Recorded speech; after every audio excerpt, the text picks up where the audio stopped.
All right, ladies and gentlemen, unfortunately, the live I wasn't hoping that I would have to do, but here we are. So let's talk about it. The San Francisco 49ers, and I think it was Adam Schefter who had it first, has reported that Nick Bosa has torn his ACL and he will have season-ending surgery. And that means no more Nick Bosa for the year 2025. Obviously, we know that this is a huge blow for the San Francisco 49ers. And the next question is, how do they recover from this? Or do they recover from this? We're going to talk about that all right now. Drop your broken heart emojis. I don't know. I don't even know how else to quantify this situation. I want to get your reactions to this situation as well. So we're going to talk about everything. We're going to talk about the path forward as well for the San Francisco 49ers. Boy, oh boy, when it rains, it pours.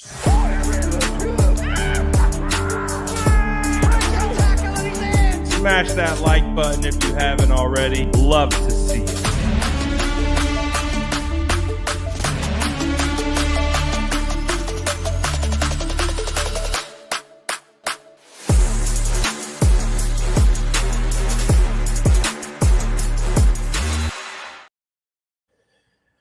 All right, man. If you guys are just joining, you've already heard the news. Nick Bosa out for the year with a torn ACL. The five-time Pro Bowler 2025 season is officially done. Just brutal news on typically what we would consider to be a joyful Victory Monday has now turned into be a pretty somber one. And obviously, for the simple fact that we understand when you have a reigning Defensive Player of the Year, you have someone who has really grown into a leader. I mean, you can see the captain's patch on his chest. He means a lot to this team, and he means a lot to the success of the 49ers defense. We're going to talk about the impact, obviously. We're going to talk about how these things happen and how the 49ers progress. But before we get into that, just want to get your kind of initial reactions. So when you heard this news, let me know what the first thing that kind of popped into your head when you saw this. For me, it was just kind of like I don't know how to explain it. The 49ers have dealt with so many injuries. They've gone through so many of these kinds of deflating injury updates, over the years. It's just almost like there's like a sense of fatigue that kind of falls over you, or it's like here we are again. How did we find ourselves in this situation, right? Because most 49er fans, we've already had to live through one. Nick Bosa ACL tear. That was in the 2020 season. I believe it was week 2 when he tore his ACL. And obviously that year was just a really unfortunate year for everyone involved. And so when you have a player like this and this news come through, and I think what makes it a little bit even more kind of unfortunate was that we thought we had have cleared the ACL tear. It did sound like, according to initial tests done on the sideline and in the locker room, according to Kyle Shanahan, they had made it appear that, or it had appeared that the ACL tear was kind of avoided. Like they kind of were like, okay, like there might be an ACL injury here, but it does look like at first glance, and again, I have no idea how they determine these tests or how they go about coming to that conclusion, but it did sound at least somewhat optimistic, where we were maybe talking a couple weeks, Nick Bosa wouldn't be available. But unfortunately, when I saw that notification come across, it's just like one of those things where like you're just like you feel your heart drop to the pit of your stomach, almost like an instant anxiety type feeling of, for me, I have to go into like posting mode. So I had to, make the templates, get the tweets out, get the IG posts out, record my videos so that it's like I don't really have time to kind of like sit and just like reflect on it. So like the time that I'm getting to reflect is like right now, on here with you guys, of just really like what this situation is and what it means. So the first initial feelings that I have are just, I don't know, pain. It's all I know. It's all I know is pain. But I think there are some things here to work with, um, in a certain sense, and I'll expand upon that. But I think, just the initial situation playing out, man, just really, uh, I feel terrible for Nick. I feel terrible for, his family. I feel terrible for his teammates. I feel terrible for the 49er faithful, who, we get on here, we talk about these updates, we get on here, we talk about these injuries. I know 49er fans have injury fatigue. I know that's a real thing. So, you know, I think one of the things, though, that we can do right now, and, whether you think it makes an impact or not, head over to, Nick Bosa's Instagram, drop him a comment, show him some love, let him know you guys are thinking about him. Um, it does mean a lot. And I promise you that. So if you have that opportunity, just head over to one of his IG posts, show him some love, let him know that we're thinking about him. And, we're going to do our best to keep this thing rolling. So I think what the 49ers have to do now is you have to pivot, right? You have to pivot, not panic. And, it's really hard. How do you pivot in a situation like this? This is a reigning defensive player of the year. This is Nick Bosa, man. This guy's not replaceable. He's an elite player. He's one of the best at his position, one of the best of his generation. You don't just replace those guys, but you have to pivot. You don't have a choice. So there are multiple ways that they can go about this. Obviously, you look at the current roster. You look at Bryce Huff. You look at Michael Williams, Yetur Gross-Matos, Sam Okiwanu, all those different types of guys, right? You look at who you currently have. And I think when we do an inventory of what the 49ers have, I think they have a lot of good rotational pieces.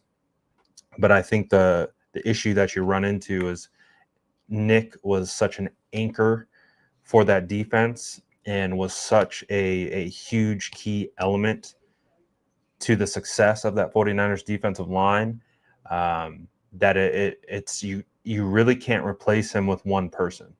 So the way that the 49ers would have to go about this is it's almost like you have to enter into a committee role to try to replace Nick Bosa, because there is no one currently on the 49ers who could do that. There's a reason why he was once the highest paid non-quarterback in the league. So what you have to do is figure out how that rotation works. Does Yetur Gross-Matos bump out to the edge and base down? Probably have to play Sam Okiwanu quite a bit more. But I do also think that the 49ers are going to have to look outside the building.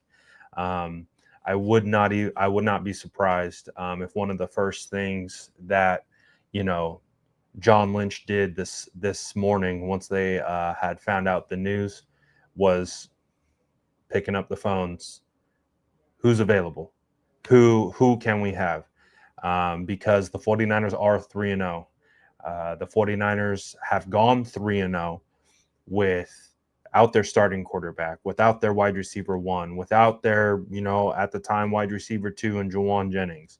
Obviously Ricky Pearsall has really evolved into the wide receiver one for the 49ers, but you don't have George Kittle. You lose your starting left guard. The 49ers have already fought through a bunch of adversity. You don't even start this year with Malik Mustafa, who is supposed to be one of your starting safeties.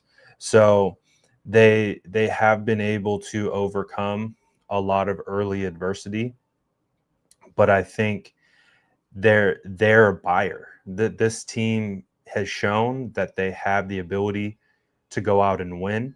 So I think if you're John Lynch, you're picking up the phone and you're seeing who's available. Honestly, I think this actually might be a really, really. I really wasn't for the 49ers, getting involved in the Trey Hendrickson sweepstakes, and having to potentially trade for him. But I think right now, this might be a actually really solid idea, and I'll explain it to you why it's a solid idea. Because he is a player of a similar caliber. I won't say the same caliber. I prefer Nick Bosa over Trey Hendrickson, but when you look at Trey Hendrickson and you look at his production and what he's able to do, and the kind of the position that he plays, I do believe he is someone who could kind of fill that role. I mean, he had 18 sacks last season in 2024. In 2023, he had 18 sacks. So he's definitely a guy who can get after the pass rusher. He typically plays around 60, 70% of the snaps. So this is definitely a guy you could platoon with some other of the current guys like we talked about, still being able to feed that rotation, but be able to go after someone like a Trey Hendrickson actually might be a viable option for the simple fact that clearly the Bengals aren't entering into a long-term agreement with Hendrickson. They did give him a redone contract, but it was only a 1-year, $29 million contract. And so Hendrickson will be an unrestricted free agent heading into 2026. He is 31 years old. He does carry a $25 million cap hit, and he will hold a $31 million cap hit for the Bengals. But I do believe the Bengals would pick up the phone. I do believe the Bengals would consider, and I do think it wouldn't be a ton of compensation considering the fact you're trading for a rental player. He's an unrestricted free agent at the end of the year. So you would be able to get him. It would probably be the best value you could ever trade for Trey Hendrickson. So I do think it's an option. I think it's an option. I think it's something where you would pick up the phone. Obviously, it would hurt your cap. It would be a big cap hit. I know the 49ers are using a lot of that cap space to roll over into next year. I know that's kind of been the ideology behind why they have so much cap space currently, is so that it can roll over to aid them in the upcoming years as a lot of things are going to continue to build with the new contracts for George and Fred and everyone else, Bosa included. But I would consider Hendrickson. I would see what that cost is. Can you get him for a third rounder? If you get him, I think if you could get Hendrickson for, let's say, like a second rounder, I do think that would be something that I would explore. We'll see though. We'll see how that whole situation comes together. But yeah, the 49ers do find themselves in a tough spot with this situation with the San Francisco 49ers. I'm just doing a quick look at maybe some other guys that could be available. It's not a lot of great options out there. So yeah, it would be interesting to see, how the San Francisco 49ers are going to address this, because I do believe some outside help is needed here. So do I think Kayvon Thibodeau could be available? Potentially. He might be available. But I don't know. I don't know if he would be a great fit for the locker room. So we'll see about that. Potentially could be an option. But overall right now, just unfortunate situation that the 49ers have in front of them. So not a lot of options. So you can't really be picky in this situation. So, but I do think that you do have to look outside the current roster to be able to try to find someone who could help fill that role that was left by that will be left by Nick Bosa in 2025. So this is brutal, man. I know. I can see the chat. I know a lot of people.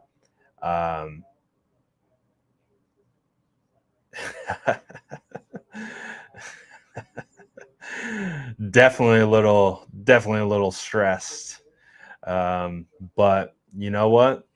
It's all part of the plan, right? It's all part of the ebbs and flows of life in the NFL, ebbs and flows of an NFL season. And now San Francisco 49ers got to pivot and they got to make something work. Whether it's, again, I don't believe the answer is fully on the roster. I do have a lot of faith with a lot of the guys on the current roster, but I think they need to add someone. They definitely need, and not just a back end kind of roster filler. I do think that they need someone that can come in and present an impact. So Trey Hendrickson honestly might be their best bet. Do they want to spend what they would have to spend on Trey Hendrickson? The answer is no. I don't think they would. But what this move could also tell us is how all in the San Francisco 49ers are on this season. I mean, when you start out 3-0 and you've done so with a lot of backup players, including at quarterback, I feel like this is a season why you could go out and you could justify the trade of like a Trey Hendrickson. And I think the people who say that's the reason why they drafted Mykel Williams and Nick Bosa aren't the same player, and I'm not sure they will ever be the same player. One of Nick Bosa's biggest attributes is the ability to rush the passer. And I would say right now, that is not a strong attribute of Mykel Williams. Mykel Williams is a very, very solid run defender. That's why the San Francisco 49ers drafted him. But he is not right now, he is not a 3-down edge, in my opinion. He can play the edge in 3 downs, but I don't think you're going to see the level of not even anything close to the level of production that you would see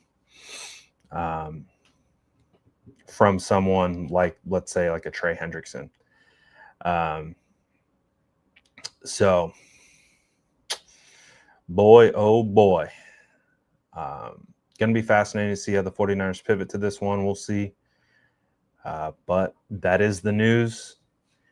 And I haven't seen anything on Mac Jones,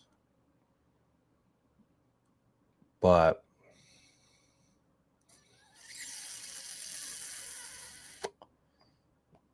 we'll see. We'll be on the lookout for any other additional updates. I'll keep you in the loop. And from this one, again, I think the number one thing to look out for is how do the 49ers react to this? What is their move? How do they go about this? Do they trade for someone? Do they add someone substantial? And I think if they do, I think that's a clear indication that they're all in on this season. So let's find out. Let's wait and see. The 49ers, obviously, keep in mind, they won that game against the Arizona Cardinals without Nick Bosa. He went out midway through the second quarter, did not return. Hey, they still found a way to win. So if there's anything that we've learned, from this 2025 group, it's next man up. And so let's see how it goes. I don't think it's time to fully hit the panic button, but I can see why a lot of people are definitely stressed out about this, myself included. So we'll see what the future holds, but let's see if the 49ers get something done and go after someone and bring them in. We'll see, man. So cross your fingers. Just got to stay healthy. I talked about this at the beginning of the year. I feel like I talk about it at the beginning of every year. The number one thing that is stopping the San Francisco 49ers from winning it all is injuries. And it will always be injuries. And then it's themselves. If they can take care of those two things, staying healthy and executing their brand of ball, they're going to win football games. But those are the top two. And if they so that's the brutal thing, man, is these injuries have really been a sore to the season, but they found a way to be successful, and we'll see if they can do that moving forward. The 49ers got the Jaguars next week. Then they got a short week against the Rams, and then for Thursday night, and then they're on the road as well to the Tampa Bay Bucks. So got to pick up those phones. Who's available? Who can you get in here? And who can be available? So keep your head up, guys. We'll see if they can figure this one out and see where they go from here. I think we're all in this category. So let's wait and see. Normally, Victory Mondays are a joyous occasion, but this is definitely a bummer. And we'll see, man. We'll see what happens. But appreciate everyone for tapping in. Smash that like button. I'm out for now. Peace.